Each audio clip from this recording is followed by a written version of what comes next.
그리스도를 본받아. 토마스 아 캠피스. 영적인 삶을 위한 거룩한 조언. 우리는 하나님이 보시기에 천사만큼 순결하고 거룩하게 살아가야 한다.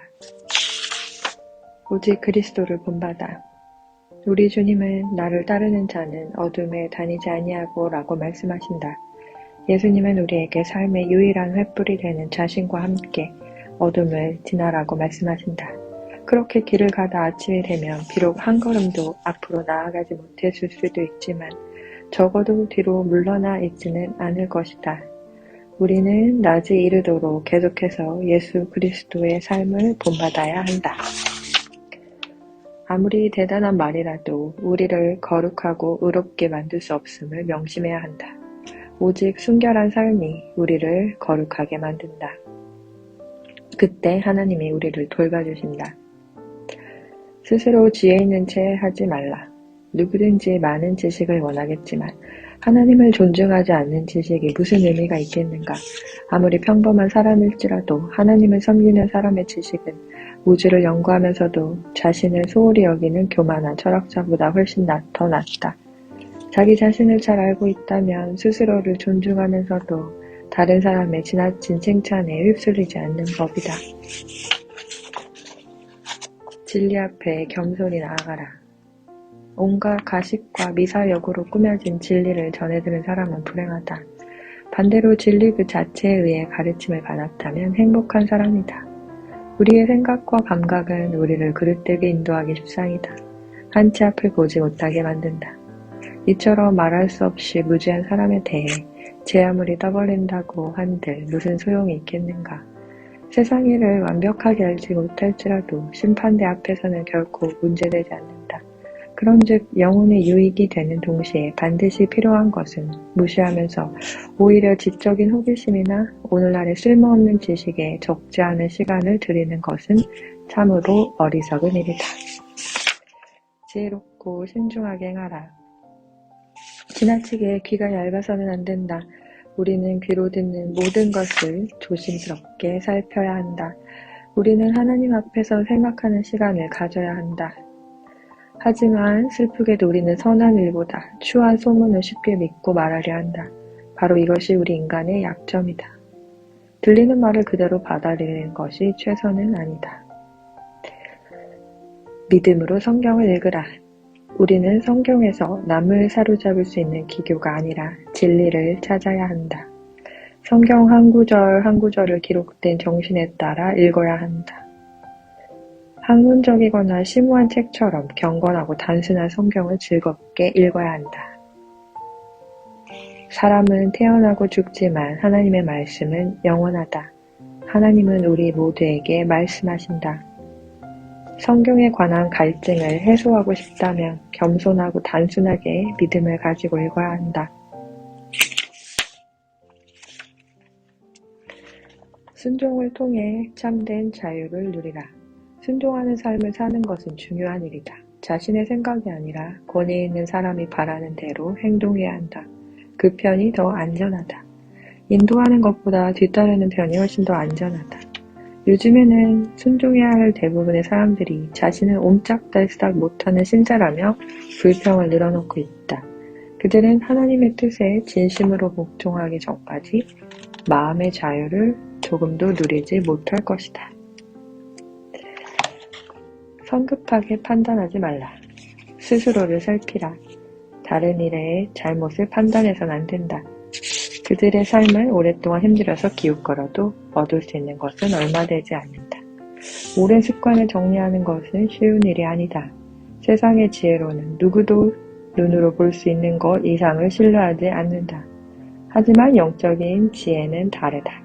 예수 그리스도를 주인과 스승으로 모시라.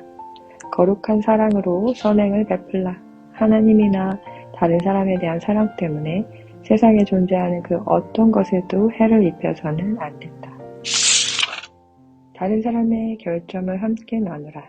사람이라면 누구에게나 고치기 어려운 결점이 있기 마련이다. 우리는 그 결점을 고치기 위해 무엇을 할 수 있을까? 하나님이 바로잡히시기 전까지 끈기 있게 인내하는 것 말고 달리 무엇을 할 수 있겠는가? 이것은 시험이며 덕을 훈련받는 과정이다. 그동안 인내하고 또 인내하라. 하나님은 기꺼이 도움을 베풀어 주실 것이다.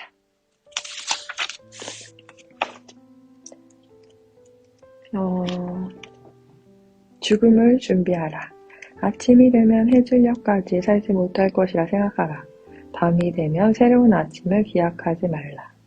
참으로 슬기롭고 행복한 사람은 죽음을 맞는 순간에도 평소처럼 변함없이 자신의 삶을 산다.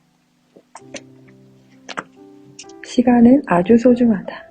보라, 지금은 은혜 받을 만한 때요. 보라, 지금은 구원의 날이로다. 삶의 부족한 부분을 보충할 수 있도록 하루 혹은 1시간을 더 구할 때가 닥칠 것이다.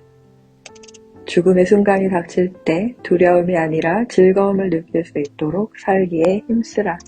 영원히 그리스도와 함께 살 수 있도록 세상에서 죽는 법을 익히라. 하나님의 심판을 대비하라. 언제나 마지막을 생각하라. 무엇 하나 숨길 수 없는 재판장이신 하나님 앞에 어떻게 서게 될지 말이다. 뇌물이나 천박한 구실도 그분을 속일 수 없기에 정직한 심판을 받게 될 것이다. 인내하는 사람은 정결한 삶을 산다. 해를 입더라도 자신에게 가해진 잘못보다 그렇게 행한 사람의 악의를 더 가슴 아파한다. 적을 위해 기꺼이 기도하고 진심으로 용서한다. 다른 사람을 괴롭혔거나 상처를 입혔다면 지체 없이 용서를 구한다. 분노하기보다 신속히 연민의 정을 베풀고 자신을 다스리고 육체를 영혼에 완벽하게 복종시킨다. 이처럼 우리의 죄를 씻고 악습을 제거하는 것이 나중에 받는 심판보다 훨씬 더 낫다. 이 책을 읽으면서 정말 삶의 기본이 되는 귀한 지혜의 말씀들을 알 수 있었습니다. 그래서 우리 모두 이 보물과 같은 지혜를 가지고 매일매일의 삶을 영혼을 향한 기름을 준비하는 그 지혜로운 처녀들처럼 그렇게 예배자로서 살았으면 좋겠습니다. 기도문이 너무 또 좋아서 뒤에 있는 기도문도 한 가지 골라서 읽어드리겠습니다. 나의 자녀야, 나는 환난 날에 자기에게 피하는 자들을 아는 하나님이다. 문제를 겪을 때마다 나를 찾으라. 기도하는데 게으르지 말고 먼저 세상에서 위로를 구하지 말라. 그리고 나는 전적으로 신뢰하는 이들을 구원한다는 사실을 기억하라. 나 외에 다른 어디서도 지속적인 도움을 발견하지 못할 것이다. 문제가 지나갔으니 이제는 숨을 돌리고 나의 자비의 의지에 힘을 되찾으라. 나는 네가 온갖 충격에서 벗어나 이전보다 더 좋아질 수 있도록 함께하고 있다. 내가 하지 못할 일이 있느냐? 내가 약속하고 지키지 않을 때가 있느냐? 너의 믿음은 어디 있느냐? 내 안에서 강하게 서라. 인내하고 용기를 가져라. 위로가 필요한 순간에 내가 찾아갈 것이다. 그렇다. 기다리라. 너를 치료하기 위해 찾아갈 것이다. 미래가 두려우냐? 그와 같은 생각은 슬픔만 더할 뿐이다. 그러므로 내일 일을 위하여 염려하지 말라. 내일 일은 내일 염려할 것이요 한날의 괴로움은 그날로 족함이라. 일어나지도 않은 앞날의 일 때문에 걱정하거나 즐거워하는 것은 얼마나 큰 낭비인지 모른다. 그럼에도 그런 걱정에 넘어가는 것이 인간의 본성이다. 원수의 유혹에 쉽게 이끌리는 것은 마음이 나약하다는 뜻이다. 원수는 유혹하고 속이기만 할 수 있다면 사실이든 거짓이든 상관하지 않는다. 현재에 대한 사랑이나 미래에 대한 두려움을 가지지 않고 모든 것을 이용해서 넘어뜨린다. 그런즉 마음에 근심하지 말고 두려워하지도 말라. 나를 믿고 내 자비를 믿으라. 네가 나와 멀리 떨어져 있는 것처럼 생각될 때도 나는 항상 매우 가까이 있다. 모든 것을 잃은 것 같은 느낌이 들 때도 더할 수 없는 보상이 가까이 다가와 있다. 지금 이 순간의 느낌에 따라 모든 것을 판단하지 말라. 내게서 잠시 위로를 느끼지 못할지라도 너를 모른 채 하는 것이 아니다. 실제로는 너를 이미 하늘나라에 이르는 길에 들어서게 한 것이다. 모든 것이 원하는 대로 돌아가는 것보다는 약간의 어려움을 겪는 것도 괜찮을 것이다. 그렇지 않으면 그릇된 만족을 경험할 수도 있다. 아버지께서 나를 사랑하신 것 같이 나도 너희를 사랑하였으니 나의 사랑 안에 거하라. 이것은 내가 사랑하는 제자들에게 한 말이다. 그런즉 너는 내가 그들을 세상으로 보낸 것이 세상의 즐거움을 누리는 것이 아니라 싸움을 하고 영광을 받는 것이 아니라 모욕을 당하고 휴식을 취하기 위해서가 아니라 일하고 그리고 게으름을 피우기 위해서가 아니라 인내하며 추수하기 위함이었음을 알게 될 것이다. 나의 자녀야, 이 말을 명심하라. 한 장 한 장 마음에 깊이 다가오는 축복의 말씀들이었습니다. 우리 함께 계속해서 이 말씀들을 붙잡고 살아가는 복된 삶이 되었으면 좋겠습니다. 감사합니다. 사랑합니다.